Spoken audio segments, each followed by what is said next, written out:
It's 9 o'clock. It's Sunday morning. Oh, yes, it's time for the Monster Magic Sunday Show. Let's do this. Wake up, it's a beautiful morning. Feel the sun shining for your eyes. Right, we've started rolling. It's all madness here. Or has it got... This is, no, look, this is the CCC 24 convention, the inaugural, the first ever.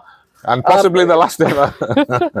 Is it? Are we going to call it the Chris Congreve convention? Absolutely not. You know the real name. Are we allowed to reveal the Chinese? Absolutely not. It's No. a secret for people who are here A lot this of people weekend are thinking only. it's been a brilliant weekend so far. It's only Saturday, and it's been a blinding day, and it's all thanks to this man here, Chris Congreve. I mean, what? I've got one buddy. What on earth possessed you to do this? You've got a nice career ticking away here, haven't you? Do you know what? I went to Mines, the Michael Murray's convention for mentalists. Yep.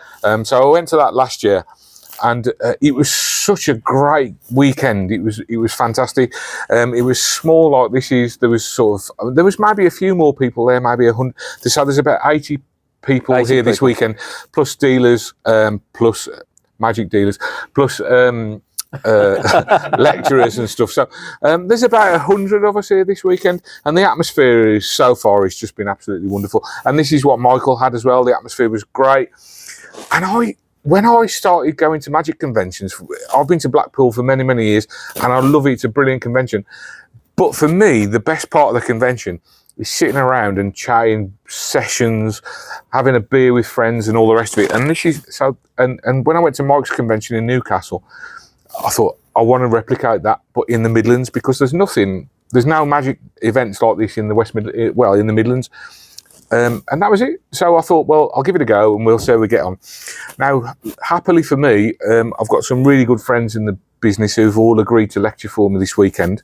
So I've got Michael Murray, James Brown, Gary Jones, Rod Hogg and Mark Elston, who've all come and agreed to. Well, Rod Hogg's come from Ireland, isn't he? He's come from Ireland.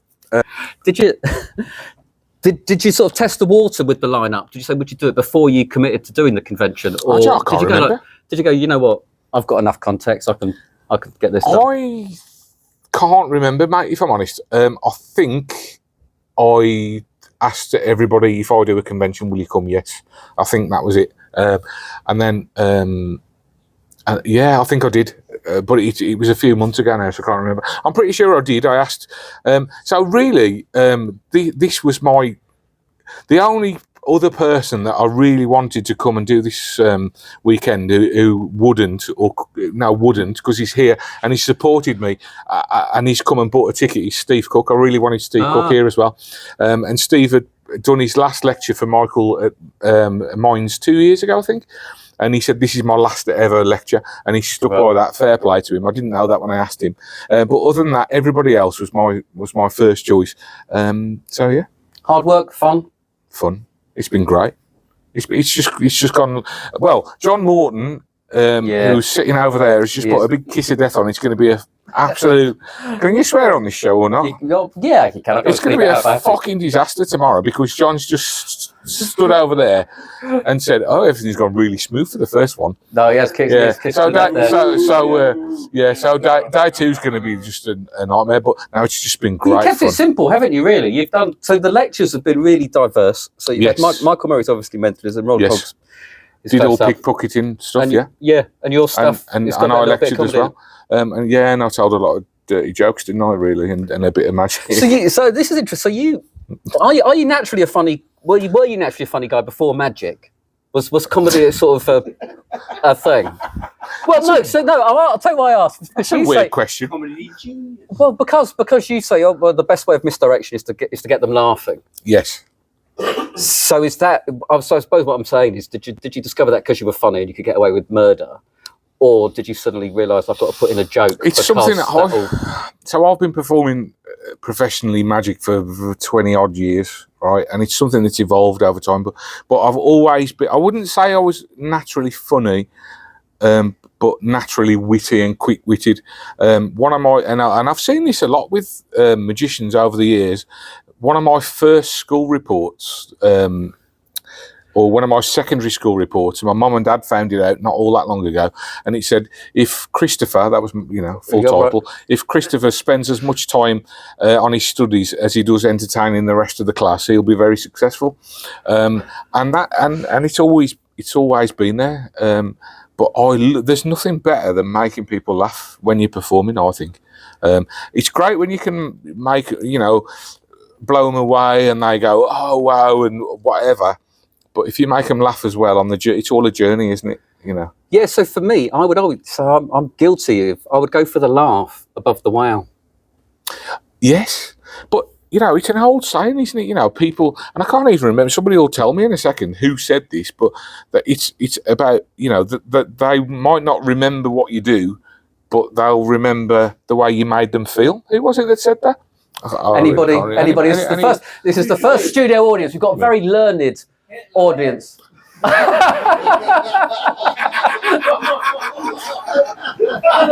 that's how it's been always. I hope the mic didn't pick that up, but anyway. He said Hitler if he didn't. Yeah,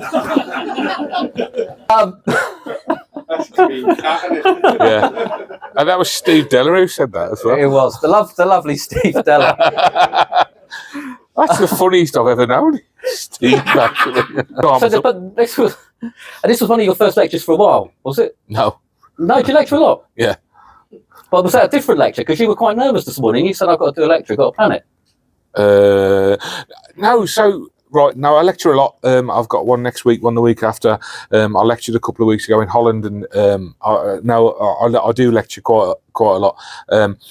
But it's really weird. So if I'm at a gig, I'll stick whatever trick. I'll stick a pack of cards in my pocket, and some coins and whatever, and I'll jazz it ish. So I've got my opening trick, which is a rope trick or a coin trick, which you saw this morning, with lots of lots of funnies. And other than that, I'll jazz it pretty much. But when I'm doing a lecture, I have to have it written down what I'm going to do. It has to be written down what I'm doing. If I said if I was looking a bit stressed, it's because I hadn't written down what I was doing. Right. I could not stand in front of a room full of my peers and not know exactly where I was going to go and what I was going to do, which is a bit weird because I'm not the most organised person in the world. But when it comes to lectures, I have to know exactly what I'm going to do. So yeah, that's all it was really. But with a gig, you could do something. You could literally just grab a bag. When I'm at a gig and I'm performing sort of close up, like pre-dinner drinks and stuff, very often I'll bring a pack of cards out and just get somebody to take a card before I have a clue what trick I'm going to do. I'll just sort of wing it as I'm halfway through, I'll control it to the top and then decide what trick I'm going to do, whether it's going to be sort of a transposition or in my wallet or whatever it might be. So yeah, a gig I'm not, but when I'm doing a lecture, it has to be written down in front of me. So yeah, that's all it was. So, but that approach at a gig, that must have come after 20 years of experience. Surely when you first started, you were... Oh God, yeah.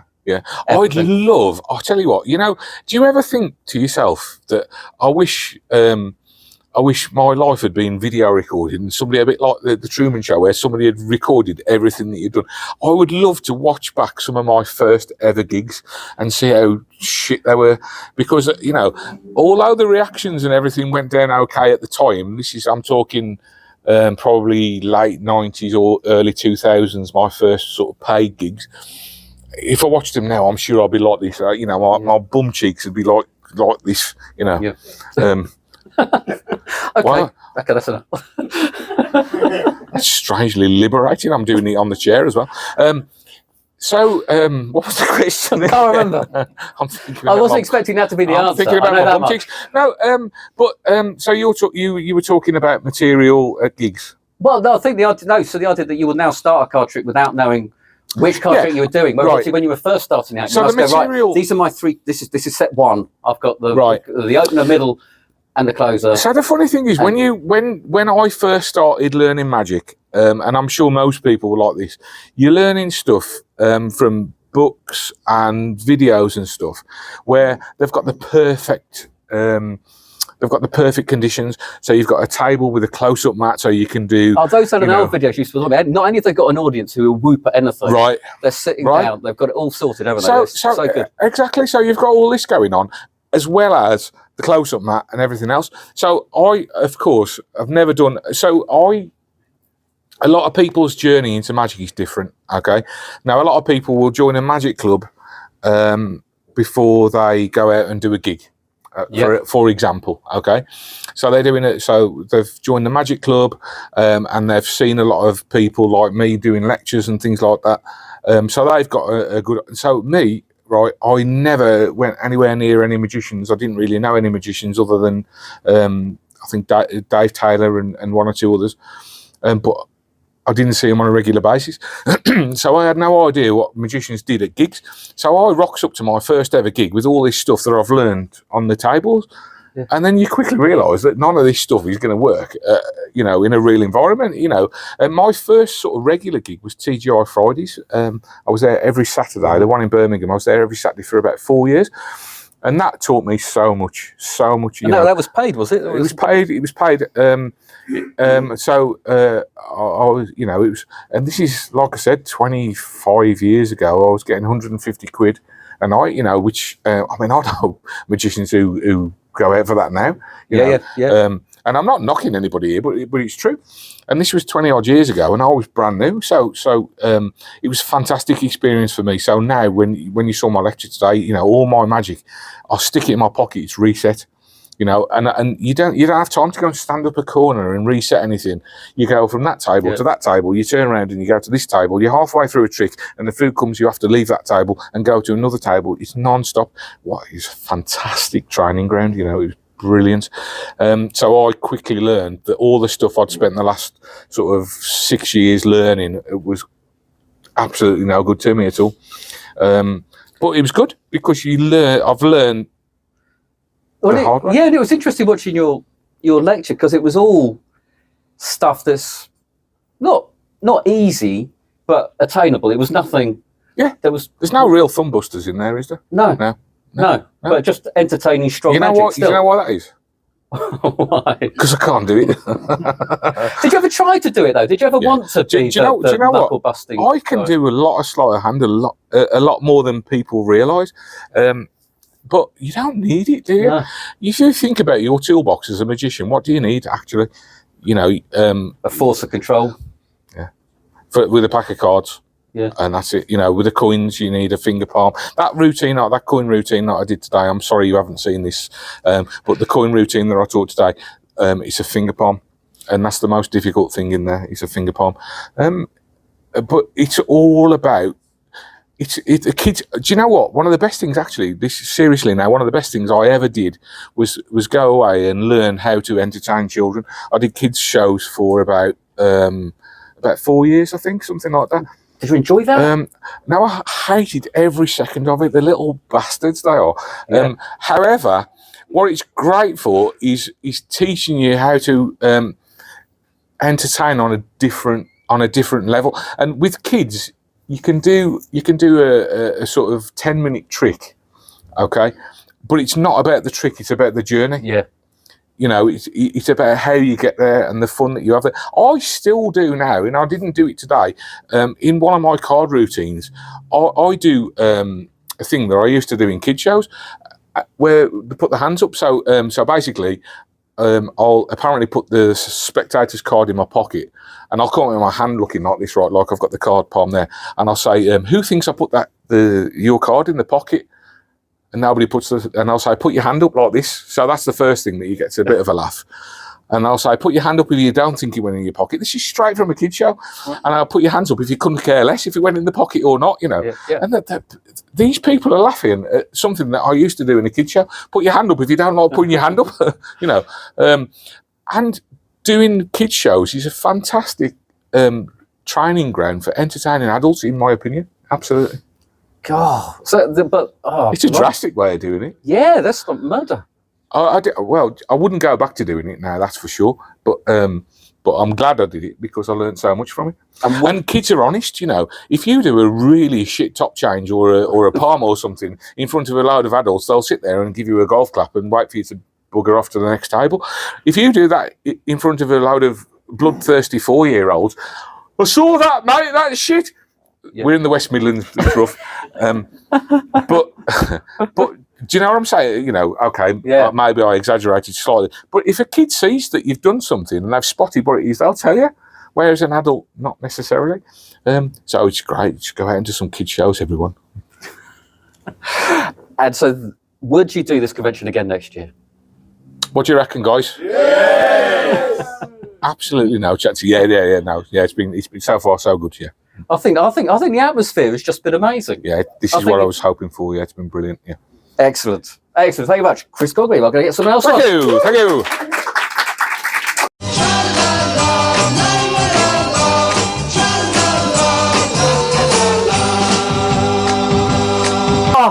And now it's John Morton, everybody. It's very weird doing it to an audience. This just feels very odd, especially with a man sat in a green dressing gown. Yeah, but were you expecting this when you fooled Penn and Teller, that you would go on to these dizzy heights? I know, this is the high point of my career, definitely. Were you expecting to? So well, when was it that you fooled Penn and Probably Teller? about 2 years ago now, I think. It's season 7. And were you expecting to fall? Do you think I've got them? Yeah.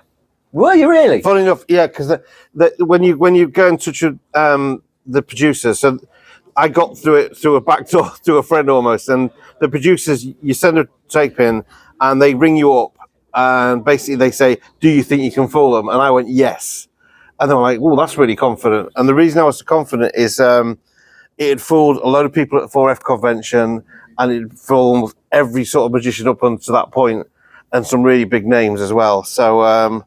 I was quietly confident it had a pretty good chance. Yeah, and it'd been out for quite a while. That was my only fear, is it'd probably been out for about 5-6 years at that point. So I'm thinking, will they have seen it? Probably not. It's small fry. I'm just like a nobody to them. So, you know. And the principle it was based on is older than that, though, isn't it? Yeah, so the original, so I got the original method from Stephen Young with his Visionary 2 in particular. And then that dates back to Cinema Verte, and it probably earlier than that. You know, like nothing. We were just talking about this, weren't we? Yeah. Nothing's new in magic. You know. So yeah. And it is. I'll tell you what I like about. So I do the baby book all the time, and it's the one that I would do for friends and family.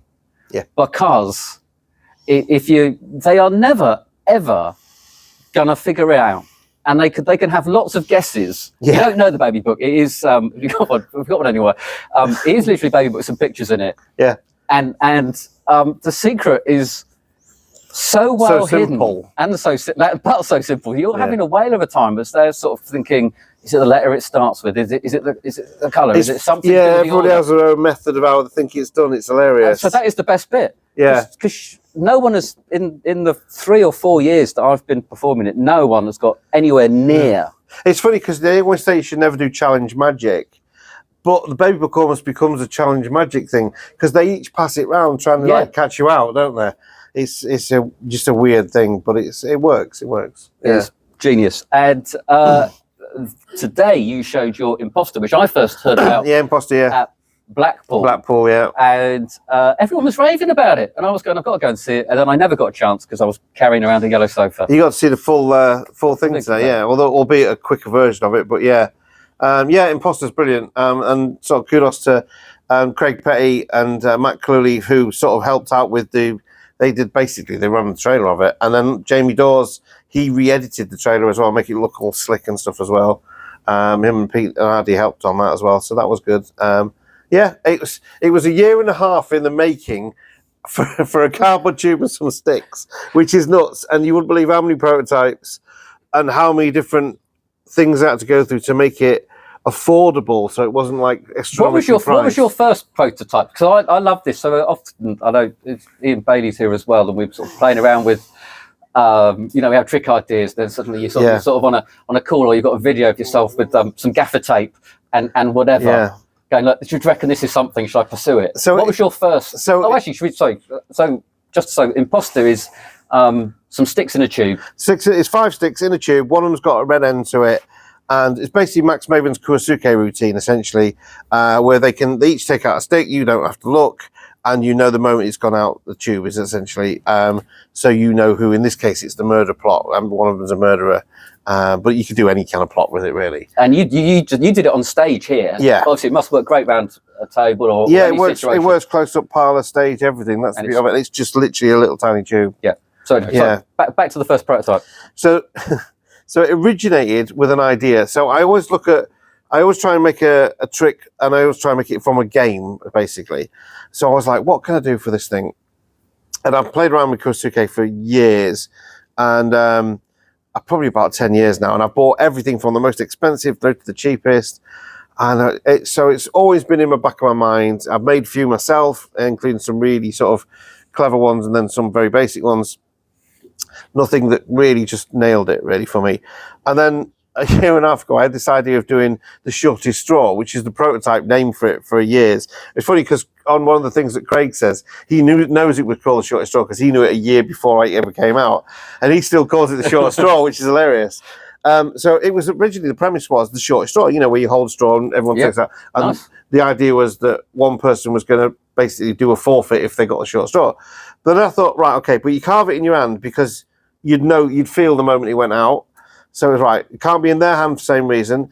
Would it go in a leather wallet? I thought, Wayne Dobson, he started a thing called Threesome, didn't he? With a wallet and coins. And taking note. And that was, I thought about that. I thought that would work really well. Again, they'd feel it and it might be a bit obvious because they can feel it. So I was like, right, okay. And I didn't want to go step on Wayne's toes.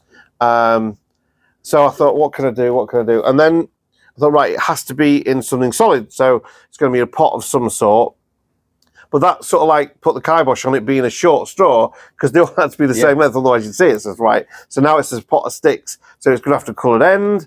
So now it's a coloured end in a pot of sticks. Right, how am I going to do that? And then there was several different variations. And then I got down to two that I really liked. One being the method that it is. And then I sat down and had dinner with Tom Wright, who's obviously a good mate of mine. And we sat down over dinner. I'm like, right, you decide which one do you think is the most practical. And he went, there's the most simple, practical method. So he actually had the last say on it rather than me.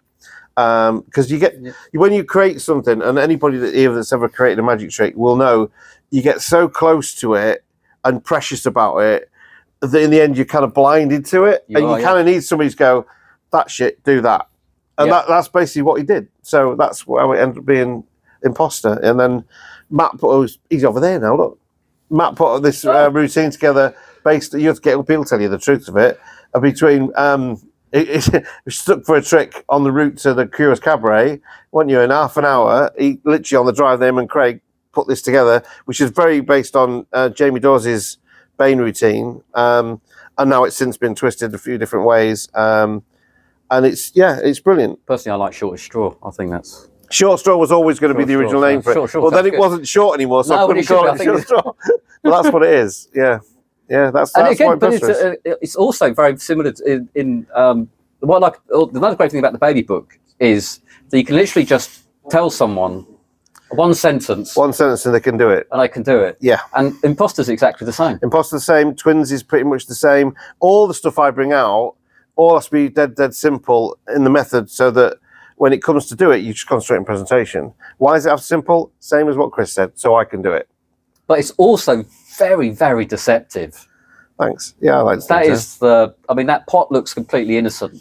That's why it's a cardboard tube and not a 3D printed one. Right. Because it would have been cheaper to actually get it 3D printed and have this plastic tube. But then it would look like a prop.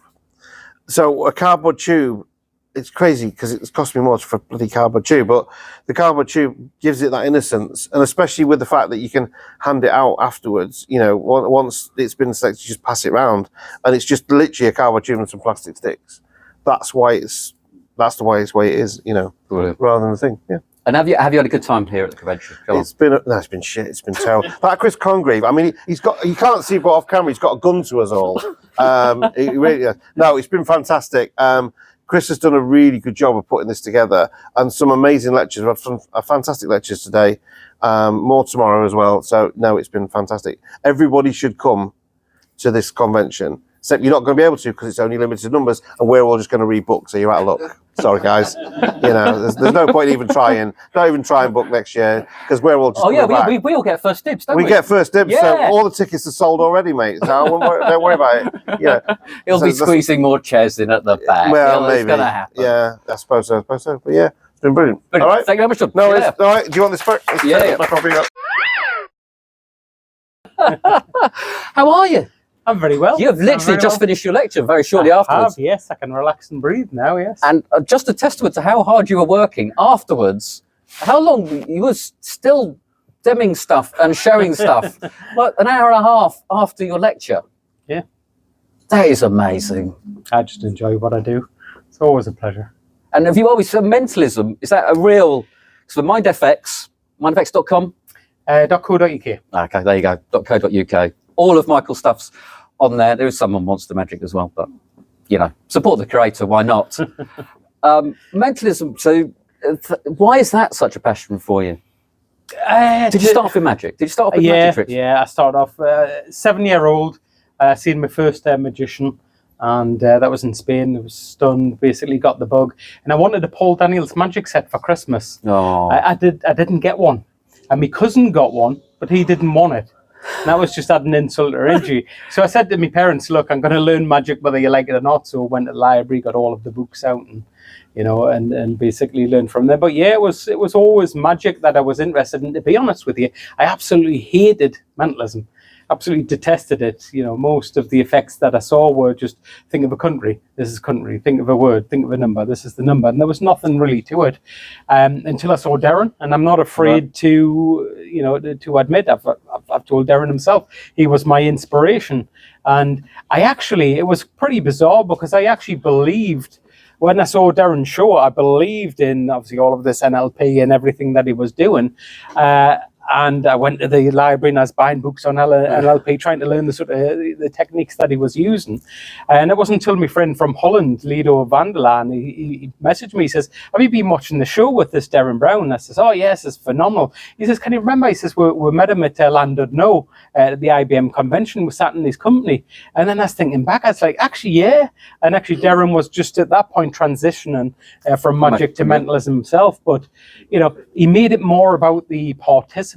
You know, the sort of spectator's mind reader plot. He made it more about them, and it was something. You know, everything that Darren does, it's something more than just think of something, reveal something. well, so a normal magician would do a card trick. Cards don't necessarily have any relation to anybody, Yes. if you see what I mean. Yes. And although we do play with the idea of going, let's get a picture on it now or whatever,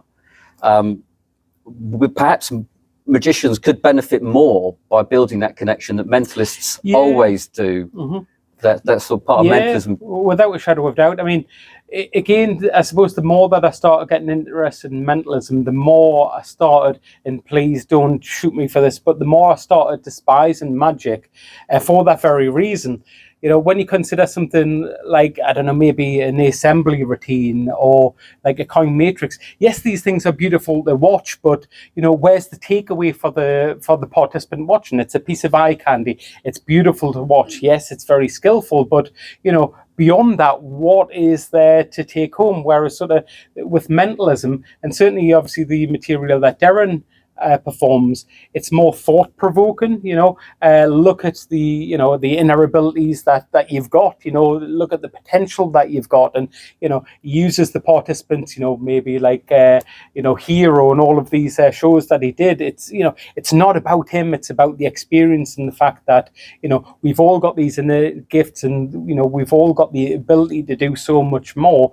We've got so much untapped potential, and that, to me, is really what sort of drives my focus towards mentalism, because it's more engaging. There's a takeaway from it. There's a lesson to be learned.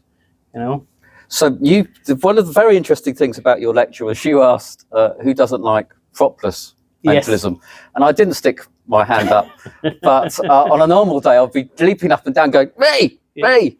Absolutely think it's a so for me mentalism with an interesting prop adds a bit of colour, a bit of story, and a nice journey that propless mentalism doesn't. But then you presented a bit of sort of propless mentalism, which, as you point out, is risk-free. No one dies, and it almost doesn't necessarily have to be an effect if it goes wrong. So you've got no loss. Yeah. But your big point was, if you get the hit, it makes someone feel.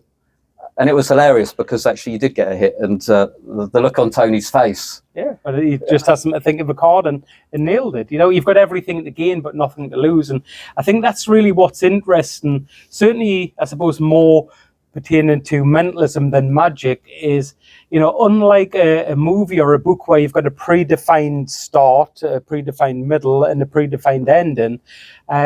You know, mainly with mentalism, we can interchange these things. Nobody knows where the routine's going until, you know, we define what the destination is. You know, and if you look at a lot of sort of mentalism techniques, whether it be, you know, like equivoque, multiple outs, nobody knows quite where it's going to end. Nobody knows, you know, what the target is until we define exactly what that is. So, you know, it gives us so much to play with. And as I say, absolutely nothing to lose, because an effect is only an effect if we state that it's an effect, you know.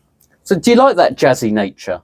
Yes, I do. Yeah, I really do, and you know, it's something that I try to incorporate as often as possible, because, you know, there is really no explanation for it. There was an instance I had at Blackpool, and this guy came over to his laws, and if he's watching, you will know exactly what I'm talking about.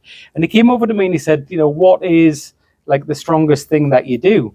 And I wanted to illustrate a point to him. So I said, look, let me do a demonstration for you now. Everybody's got a favorite card in a pack of playing cards, you know, whether we like it or not. I mean, there's a card that's in your mind right now. And if I could tell you what card it was, you'd be amazed. And you're thinking of, and I named his card, and he's like flipping out, how did you do that?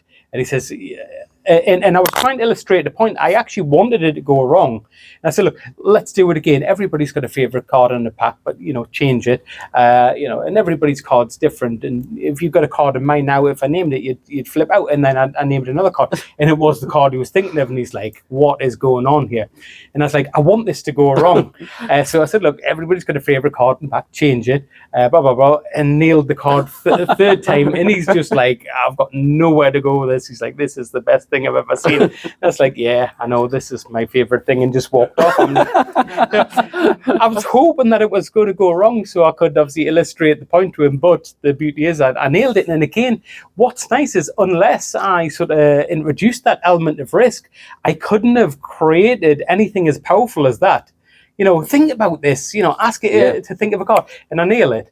I think of another card and I nail it. Think of another card, I nail it. There's no process. There's no selection process. It's just my mind and your mind, you know. And, you know, it's risk-free. So what have you got to lose? You must have been buzzing after that. Oh, I was. But the hardest part is just trying to maintain composure. Oh, yeah.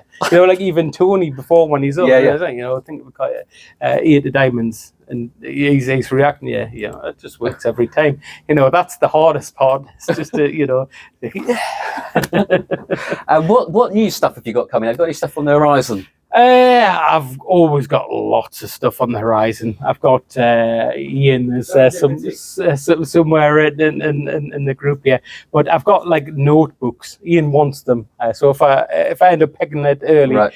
I've got probably in the region of about 300 effects which I haven't released. I just haven't got time, so I'm constantly working on them, and then. My mind, it sort of just then, oh, how about this? And then I get fixated with a new one. And then basically then I drop it and, oh, how about this? And then I create a new idea. So there's a load of items which are, you know, unfinished. But one thing which I've been sort of doing in the barn, anybody who's actually watching this at the convention, I'm happy to do a little demonstration for you. But I really feel that one of the projects that I'm working on now, which is ultimately going to become part of a book called The Combine Harvester, is really as close to a genuine thought reading or mind reading as we can get. Somebody will think of a word, and we reveal what it is. There's Wow. You know, there's really no process to it, which is very exciting. So that's something. Any hint at a release date? Well, I'm going to aim for Blackpool next year. But you know, as many people know, I constantly say, "Oh, this is coming soon. This is coming soon," and then you know these things never happen. So you know, maybe Blackpool, we don't know. We shall see. Fingers crossed. Lovely stuff. Thank you very much. Thank you very much. Michael Murray.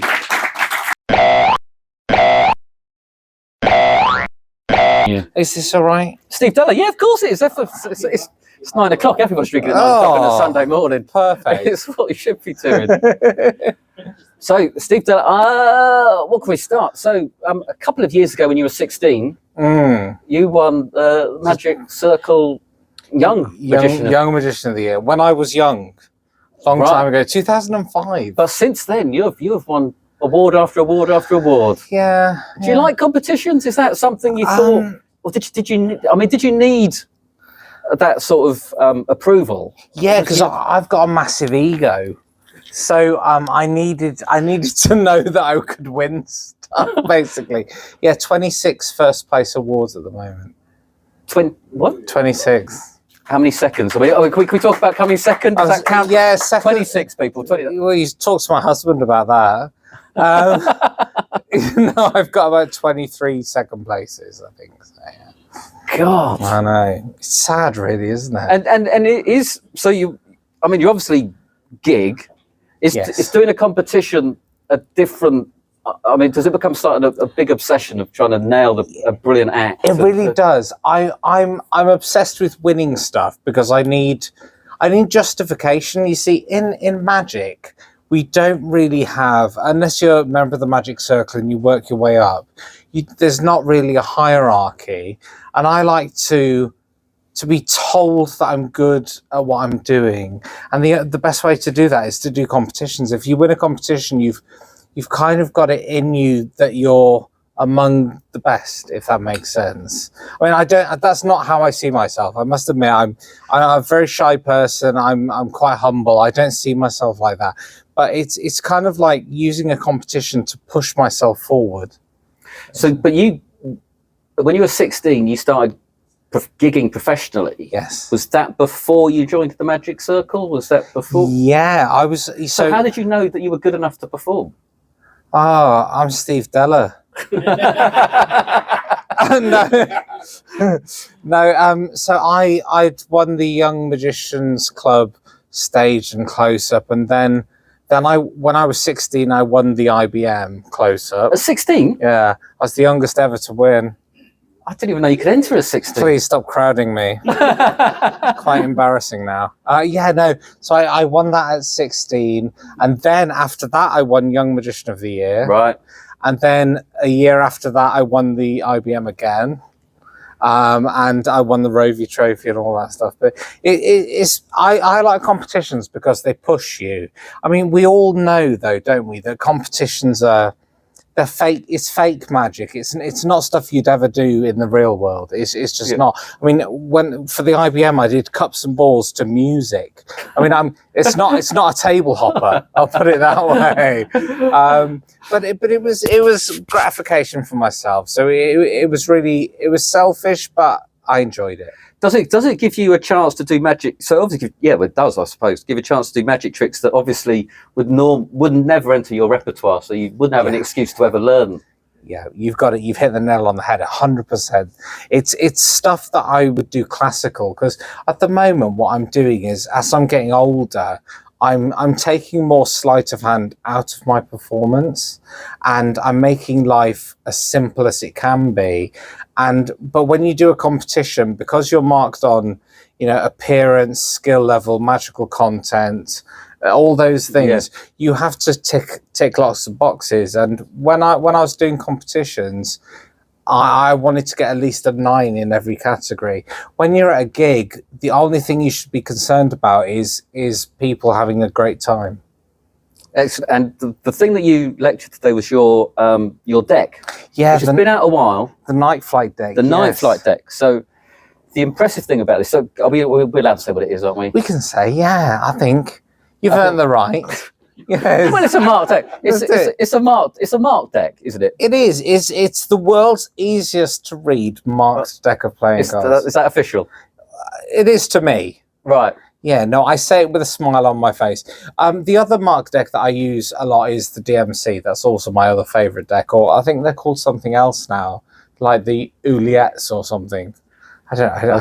I don't know. I think they're still doing. I don't know. No, they've changed the name. Yes. Oh, right. Okay. But yeah, this is the easiest to read mark deck in the world, and the current version is on plastic. Plastic, which I was very sceptical about.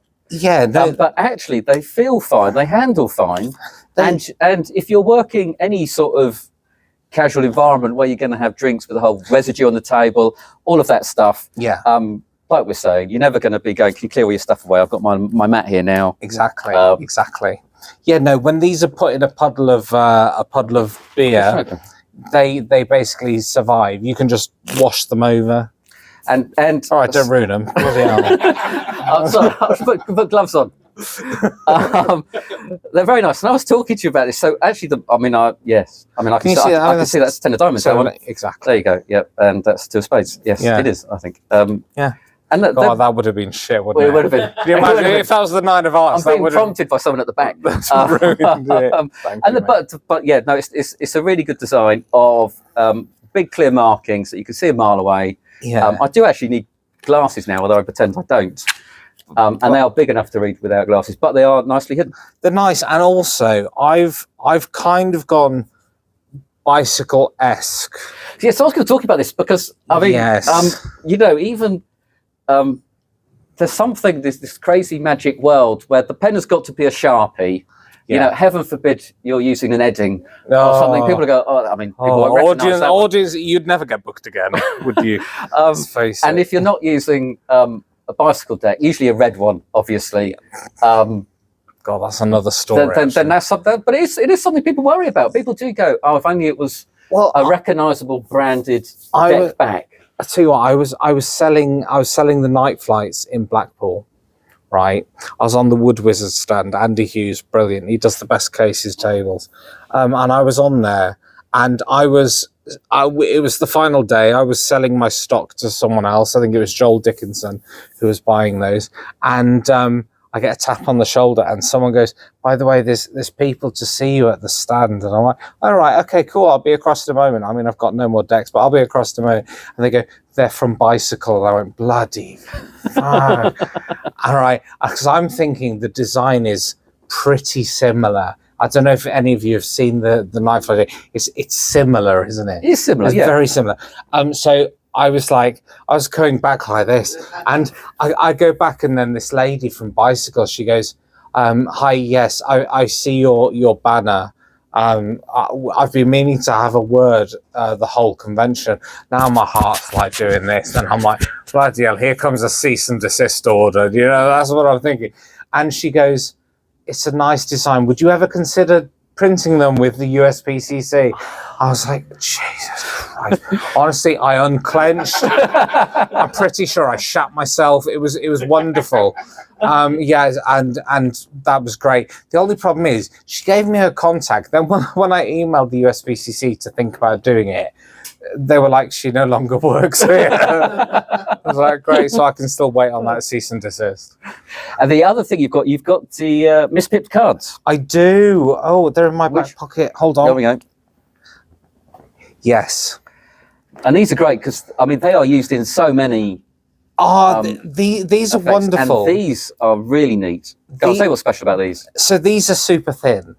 Okay, so they're like paper thin, and they're misindexed, and they're marked 6 times on every card, right? So basically, you can have the whole set in your wallet of all the court cards, and you can do it. So if they'd said Jack of Hearts, I would have shown that. If they'd said Jack of Diamonds, I would have shown that. Okay. And this and so how many of those cards have you got in here? So I've got just 6. Just 6. But look at that is thin. Yeah, and the great thing is I use this because it's the smallest. Thank you. It's the smallest example that I can give. But as long as you've got 2 credit card slots, you can fit this effect into your wallet. And you wouldn't know it's in there. No, honestly, you really wouldn't. Yeah. And that's a brilliant little. Yeah, it's a great little effect. I appreciate that, mate. Thank you. That's good. Yeah, really good. Everybody, Steve Della. Thank you very much. Go and win another competition. Thank you. I'll try.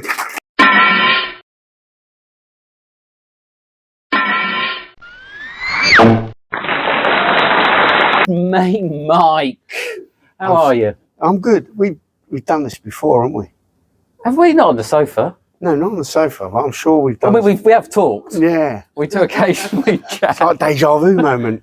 It's funny. So I mean, I obviously used to work with you every day, and then suddenly I don't see you for months on end till a convention comes along. No, we're both busy people.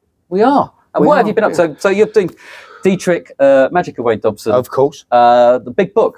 Tell us about Legacy. Okay, so Legacy has taken a long time to be put together. Bob Gill's done a fantastic job compiling information, putting all bits together and stuff like that. And then it says in the blurb 5 years in the making. It's actually probably a good 10 years in the making. But as far as I know, it's Vanishing Ink's biggest selling book of all time. What was I talking about? How did you meet Wayne? Quickly. Yeah, Where and when? Come on. So I met. I'd known Wayne. I met him at Blackpool. Obviously, like everybody Blackpool else. when? Blackpool. Oh, geez, I couldn't tell you. Okay. 20-something years ago. Right.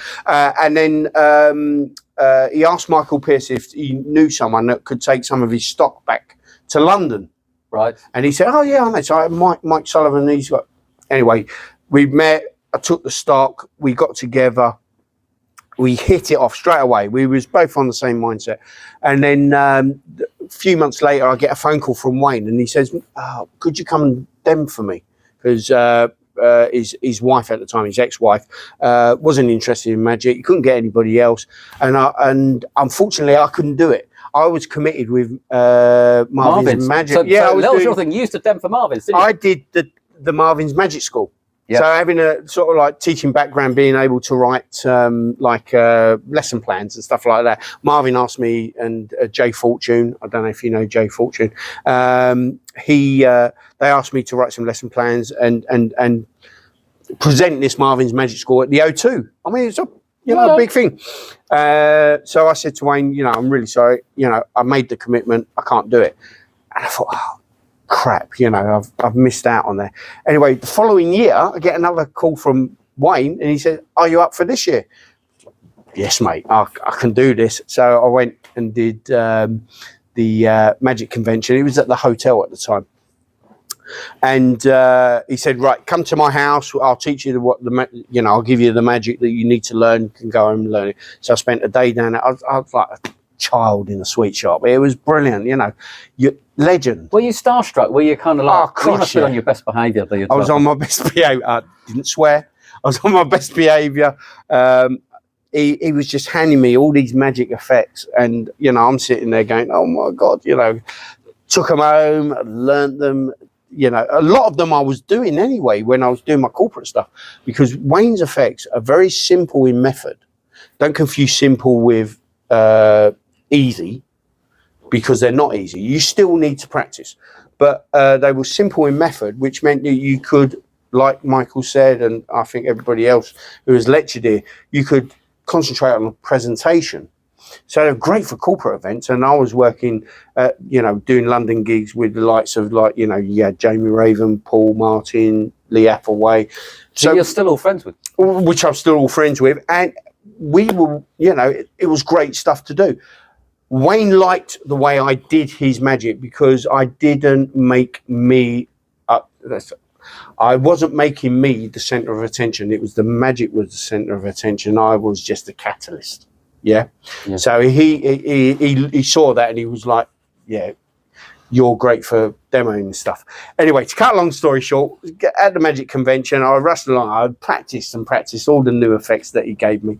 I walked into the Magic Circle Dealers Day, and someone, I think it was Richard Pinner, walked up and went, "Can you show my mate Lucky Card?" And I'm like, "What the fuck is Lucky Card?" I looked at his ex-missus at the time, Marianne, and I said, "What's Lucky Card?" And she was like, "I don't know." She went polishing her nails. And then I went, "Where's Wayne?" And he's at the bar. He's holding court at the bar with a load of magicians, blah, blah, blah. Anyway, Wayne comes in his wheelchair, and I said, "Wait, what's Lucky Card?" And he went, "Oh yeah, forgot about that." And I mean, Lucky Card, I know if anybody doesn't know, look it up. It's great. It's his signature effects, the hands-off card trick that cannot be explained. And I've got some stories. I mean, if you ever see me in a bar at a convention or whatever, come Yeah, say, we haven't got time. we haven't got time. We haven't got time. Nice idea. But yeah, that's how I met Wayne, and it's gone from strength. I think we've been together 17 years now, like I say, and yeah, we self-publish. We never used to, but we self-publish now, and yeah, it's going on great. Can I show you something? Go on then. Very quickly. Go on. Right. So what I want you to do, we'll make it really simple. Can't Think of something that you would shop for. You know, grocery or something like that. Okay. Okay, hang on. Yeah, go on. Okay, keep talking. I think now, by the way that you are dressed, I'm assuming that you would shop in, say, Lidl, Aldi's. Do you know what? Their wine is an absolute bargain. I have to say. Okay. I mean, all right. Could be Waitrose or Marks and Spencer's, but we're not. That's well worth it. So we're going to go on a virtual shopping trip. Yep. Okay. Can I hold your arm? You can, yeah. I'm going to hold your arm because we got to make a connection. This is the connection. All right. Okay. I don't know what to do with this hand. No, just leave it there. Right. So think of the thing that you think of the I've got to genuinely think of something, haven't I? I can't make this up. Right. Okay, I've got something. Go on. You got something. Okay. Yeah. So we're going to do a virtual shopping trip. You're walking in through the entrance. Yep. Okay. And we're at the fresh fruit and veg. Yeah, we are. Yeah. Yeah. It's weird, isn't it? Right. Mm. But you don't stop there. No, because that's not what you're after. Okay, so we're going along a bit further, and I mean, anyone who knows me knows that I'm not going to stop at the. No, you're not. I mean, Yeah, that's not mind reading. so, no, definitely not. Right, so we're going to walk a bit further, and you come to the freezer section. Yeah. But there's nothing there that interests you. Okay, walk a bit further. We're passing the fizzy drinks, which surprises me with you, and the alcohol. That surprised me even more. But you keep walking. We're near the back of the store now, and there's. But you're not after bread, are you? No. You've stopped I have. at the like home baking area and things like that. Yeah. Just grab what you're thinking of. Okay, and you leave the store. Okay. Okay, excellent. Put your hand. You get a tap on your shoulder. Yep. It's a security guard. Oh, not again. Did you pay for that item, sir? I think we both know the answer to that. don't No. we? So Yes. follow me back to the self checkout. You beep it through. It says things like unidentified item in the bagging area and all that. Yeah. But you picked jam. I did. Yeah. How cool is that? Brilliant. It's just a pluck of thought out of your head. And what's that called? It's called cerebral shopping, and it's. I'm just saying it. I'm not going to attempt that. No. Matt Daniel Baker has been doing it at Crazy Cocks because he has a residency. It is a phenomenal trick. I mean, you finish on that, and I do it close up round tables and things like that. There is a bit of pre-show, obviously. Yeah, but a lot of fun with the walk around the supermarket. A lot of interaction. Yeah. So, does Michael like it? Have you shown Michael? I haven't. He's seen it. He likes it already. Right, okay. Danny Baker, bless him. Big, I love Danny. That's sort of like some of his ideas, some of my idea in there. Wayne's obviously, and it's going really well. We sold out of Blackpool, and I've got a few more back, and for the price, it's fantastic. So cerebral shopping. Dtrick.com. D-Trick, spelt wrong. Spelt wrong. D-T-I. Madness. Don't even bother trying to spell D-T-R-I-K. There's no C in D-Trick. So brilliant. Well, long live D-Trick. And it's been great. We've been doing this is like a blast from the past. It is. It is. Dave sends his love. Brilliant. Have you had a nice convention? I have, mate. It has been absolutely amazing, actually. Because you're in a slightly different room. So there's 2 dealer rooms. Yep. Which is. I mean, there's a fair few dealers for such a small convention. He's done well there. Yeah, it's really A good. lot of nice independent people. Nice mix. Yeah. And you've got the slightly warmer room, haven't you? Yeah, so it's a bit warm in there. But there's a bar in there, so that's not bad. So, yeah, we've been turning your AC off. right, that's how it's been going. Yeah, I noticed it a bit busy in here. But so I haven't had much of a chance to walk around, but I've been hearing about your phenomenal coin trick. Okay, so I assume Spitfire maybe. I think that's probably what it's called. So no one's actually told me what it's called. Right. So it's called Spitfire. So it's Spitfire. It's not just a coin trick; it's a coin set. Right. So it's a coin set. Not officially released yet. I demoed it at Blackpool and I had some there. It launches in June. on the site, so it'll be the first Friday. And this is just your site, is it? You're not going no. via any of the big. No, so people? at present, Jack Magic. So with Jack Magic, I'm only doing one trick a year. Right. I'm still releasing tricks with other companies and doing. What's the URL? Come and tell people what's the website. So it's jackmagic.com, and Jack is just JAK. Monster Magic. Well, hopefully Monster Magic might grab some eventually. Have you got it? Can you show it to us? Yeah, so it's probably not the best one for the angle with cameras, but Well, I can show yourself and maybe your action there. So yeah, so we have 3 coins. Yes. If poker chip. One of them's poker chip. if I take the copper coin, stick it in the pocket, do me a favour, just hold your hand out flat. Watch here. Oh God, bloody hell! And if the copper coin's here, then the poker chip must be in the pocket. But it's a magic coin set, so we can do lots of other things. Would you say it's a small or a big poker chip? Oh, so it's got a big poker chip. Yeah, it's quite big. Didn't change it into a jumbo one. So it's a coin Well, set. hey, I love that finish. Yeah, That's a great finish. But I mean, I'm sorry. it's pretty good, yeah. So is that literally not the most visual? Is people seeing this? As people literally, It is off the stick. I'll have to get a close up of that. That's a jaw dropping. Have you guys seen that? Yeah. So I'll give you the visual again so you can. That's nuts. It's pretty good, yeah. But that's the tip of the iceberg. That really is. That's it's a. Thank you very much. I'll tell you what.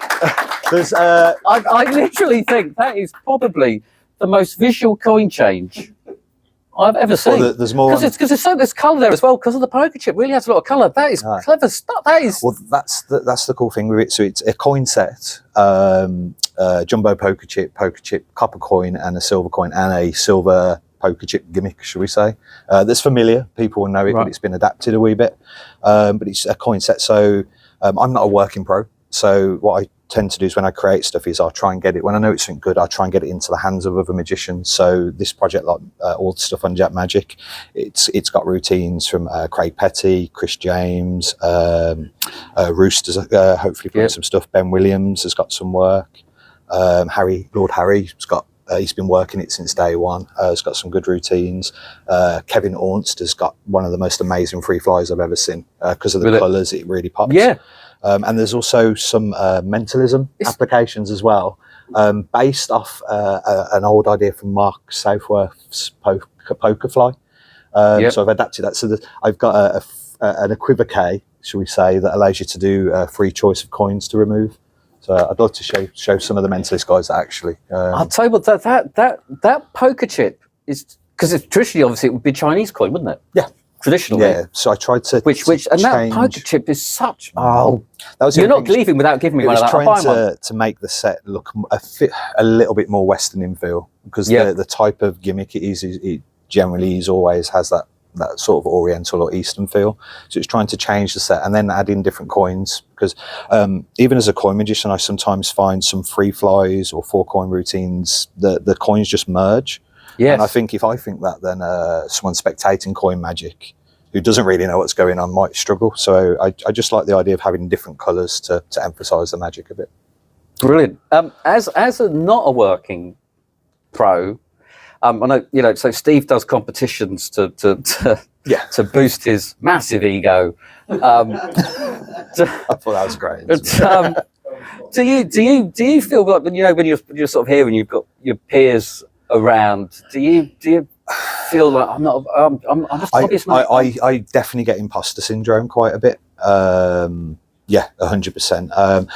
My really only times I actually do any demoing is at conventions, so I actually feel more comfortable showing magic to magicians than I do to lay people.